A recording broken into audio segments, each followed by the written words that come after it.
नमस्कार दोस्तों, आप सभी का स्वागत है मेरे इस चैनल पे जिसका नाम है मास्टर आशुतोष। जहां हम पढ़ते हैं कई सारे सब्जेक्ट और अभी हम पढ़ रहे हैं पॉलिटिकल साइंस।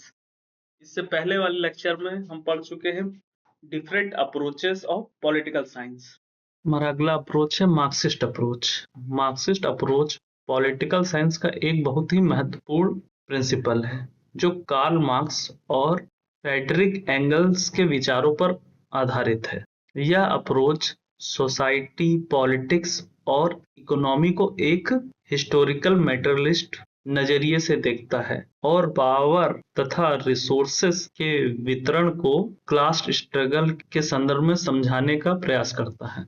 मार्क्स की थ्योरी का मुख्य बेस यह है कि सोशल स्ट्रक्चर और political system totally economic system पर निर्भर करता है। मार्क्स ने कैपिटलिज्म को शोषणकारी बताया है और उसके स्थान पर कम्युनिस्ट व्यवस्था की स्थापना का समर्थन किया है।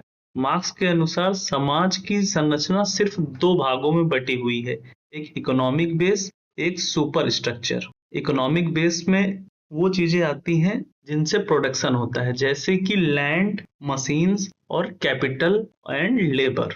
दूसरा जो सुपर स्ट्रक्चर में आता है उसमें politics, law and order, culture, religion ये सब शामिल है। मार्क्स ने क्लास स्ट्रगल के बारे में भी बताया। उनका मानना था कि सोसाइटी हर युग में सिर्फ दो भागों में विभाजित है, एक एक्सप्लॉइटर और दूसरा एक्सप्लॉइटेड। एक्सप्लॉइटर वो होते हैं जो प्रोडक्शन के साधनों के मालिक होते हैं और एक्सप्लॉइटेड का लेबर वर्क होता है जो प्रोडक्शन करता है और उसको प्रॉफिट का कोई भी हिस्सा नहीं मिलता है। मार्क्स के अनुसार क्लास स्ट्रगल्स का एक अपना इतिहास है और यह संघर्ष ही पॉलिटिक्स और सोसाइटी में परिवर्तन लाता है। मार्क्स के अनुसार प्रेजेंट सोसाइटी में कैपिटलिस्ट एक मुख्य वर्ग है, साथ ही साथ दो वर्गों में और बांटा हुआ है, जिसमें पहला है बुर्जुआ। बुर्जुआ में वो लोग आते हैं जो पूंजीपति या इंडस्ट्रियलिस्ट या कह लें कि रिसोर्सेस के ओनर, और दूसरा जो उन्होंने बांटा है वो प्रोलिटेरियत, जिसमें सिर्फ बेचारा मजदूर वर्ग आता है जो अपना सिर्फ श्रम मेहनत करता है दिन रात। साथ ही साथ मार्क्स का यह मानना है कि कैपिटलिस्ट सोसाइटी में प्रोलेटेरियट का शोषण होता है, इसलिए सोशलिस्ट रेवोल्यूशन की जरूरत होती है। ये भी मानना था कि एक समय ऐसा आएगा जब सब मजदूर वर्ग संगठित होकर क्रांति करेंगे और कैपिटलिज्म व्यवस्था को समाप्त कर देंगे। उसके बाद प्रोलिटेरियट डिक्टेटरशिप एस्टेब्लिश्ड होगी, जहां लेबर और पावर अपने हाथों में लेगा। तब क्लास स्ट्रगल समाप्त होगा और एक कम्युनिस्ट समाज की स्थापना होगी। मतलब कि जहां ना राज्य रहेगा, ना निजी संपत्ति और ना ही क्लास डिवीजन। इस महान थ्योरी के भी कई सारे क्रिटिसिज्म हैं। इसमें ऐसा कुछ पॉलिटिकल साइंटिस्ट कहते हैं, मार्क्सवाद केवल इकोनॉमी को ही समाज के हर पहलू का डिसाइडर मानता है, जबकि कई सारे और भी कॉजेस हैं सोसाइटी में, जैसे कि कल्चर, रिलीजन और विचारधारा। और साथ ही साथ उनका ये भी कहना है कि मार्क्सिस्ट अप्रोच स्टेट को केवल शासक वर्ग का उपकरण मानता है, लेकिन डेमोक्रेटिक कंट्रीज में स्टेट सभी क्लासेस की भागीदारी से काम करता है। मार्क्स ने कहा था कि कैपिटलिज्म रेवोल्यूशन के ही थ्रू खत्म होगा, लेकिन कई कैपिटलिस्ट देश आज भी अस्तित्व में हैं, आज भी मौजूद हैं और उन्होंने सुधारों के माध्यम से अपनी स्थिरता बनाए रखी। और इस थ्योरी का मेन फेलियर सोवियत यूनियन को माना जाता है, जिसने मार्क्स मॉडल को लागू किया था।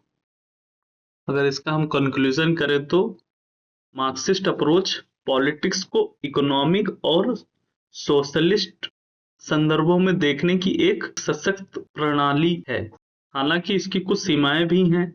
मॉडर्न पॉलिटिकल साइंस में मार्क्सवादी सिद्धांत का उपयोग कैपिटलिज्म का क्रिटिसिज्म और सोसाइटी की असमानता का एनालिसिस करने के काम आता है, और साथ ही साथ इंटरनेशनल लेवल पे इकोनॉमिक डेवलपमेंट को भी समझने के काम आता है।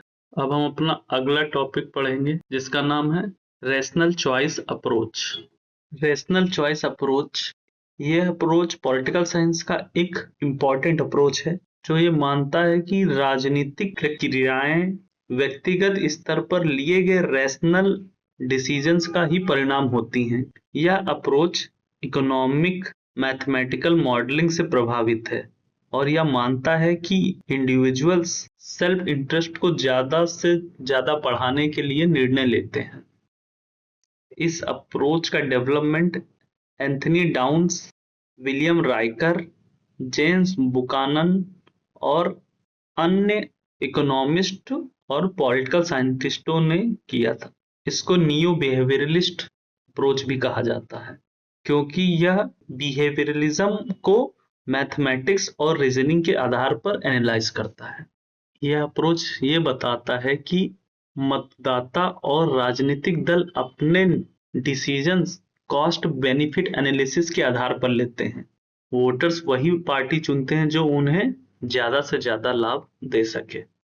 जेम्स बुकानन ने अपने प्रिंसिपल पब्लिक चॉइस थ्योरी में बताया कि गवर्नमेंट में जो अधिकारी काम करते हैं वो इस बेस पर निर्णय लेते हैं कि उनका ज्यादा से ज्यादा फायदा हो सके।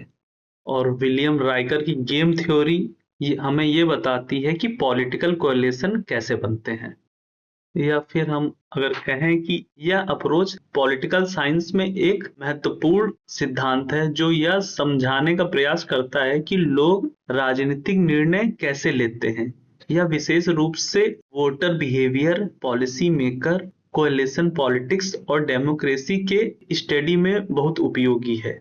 हालांकि इसकी कुछ सीमाएं हैं, खासकर जब यह कल्चरल, इमोशनल और सामाजिक कारकों को नजरअंदाज करता है, सोशल कॉजेस को पूरी तरह से नजरअंदाज करता है। इस अप्रोच की आलोचना के बावजूद भी यह आज भी पॉलिटिकल साइंस और इकोनॉमिस्ट में एक प्रभावी एनालिसिस का उपकरण बना हुआ है। इसका क्रिटिसिज्म में ये कहा जाता है कि सभी लोग परफेक्टली रेशनल होते हैं, लेकिन वास्तविकता में लोग इमोशंस, आइडियोलॉजीज और सोशल इन्फ्लुएंस के आधार पर निर्णय लेते हैं।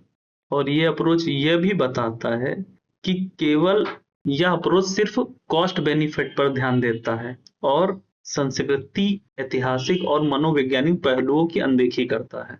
अगर हम शॉर्ट में समझें तो ये अप्रोच हमें ये बताता है कि लोग कोई भी काम करते हैं तो सिर्फ अपना पर्सनल हित देखते हैं कि उनके डिसीजन से उनका ज्यादा से ज्यादा कैसे फायदा हो सके, चाहे वो सरकारी कर्मचारी हो या फिर वोटर्स जो भी वोट करते हैं अपनी पार्टी को ये देखकर वोट करते हैं कि किस पार्टी से उनका ज्यादा फायदा हो सकता है, किस पार्टी ने उन्हें ज्यादा लुभावने ऑफर्स दिए हैं।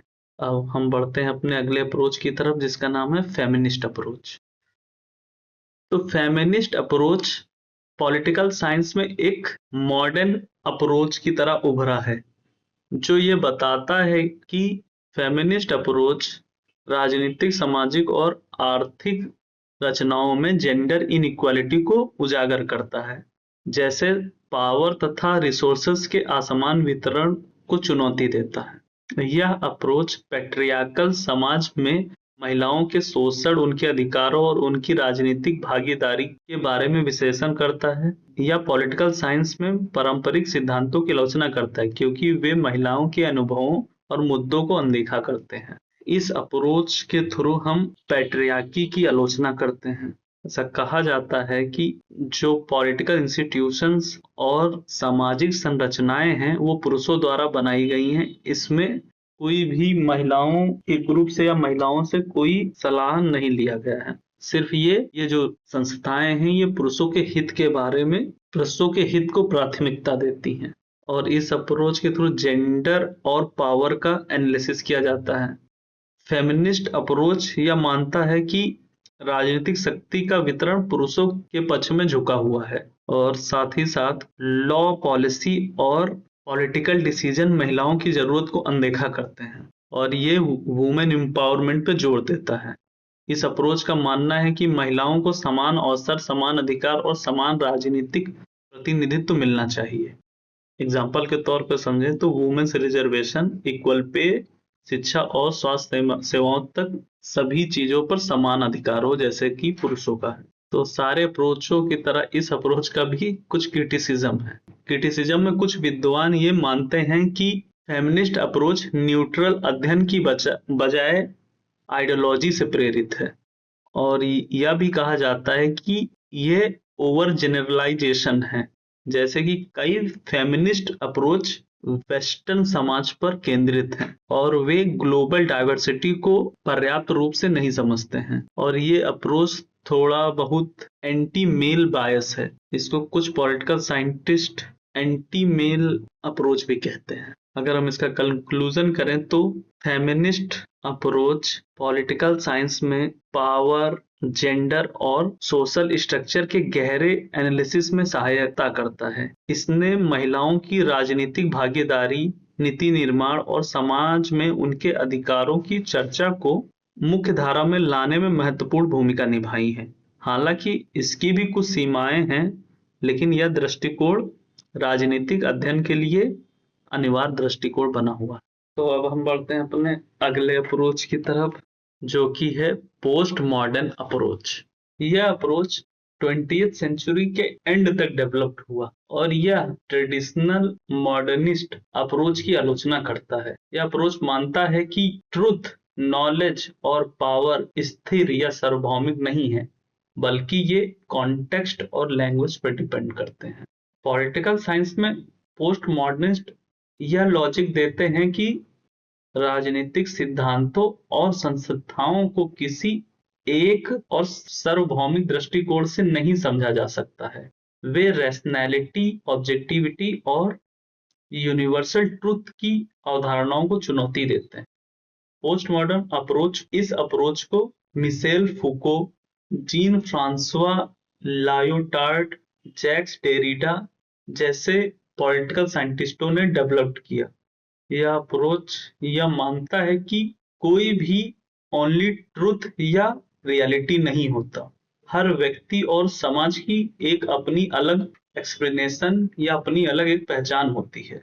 राजनीतिक वास्तविकता लैंग्वेज और डिस्कोर्स के माध्यम से बनाई जाती है, जैसे कि कह सकते हैं पावर, डेमोक्रेसी, ये सब अलग अलग कॉन्टेक्स्ट में अलग अलग अर्थ रखती हैं।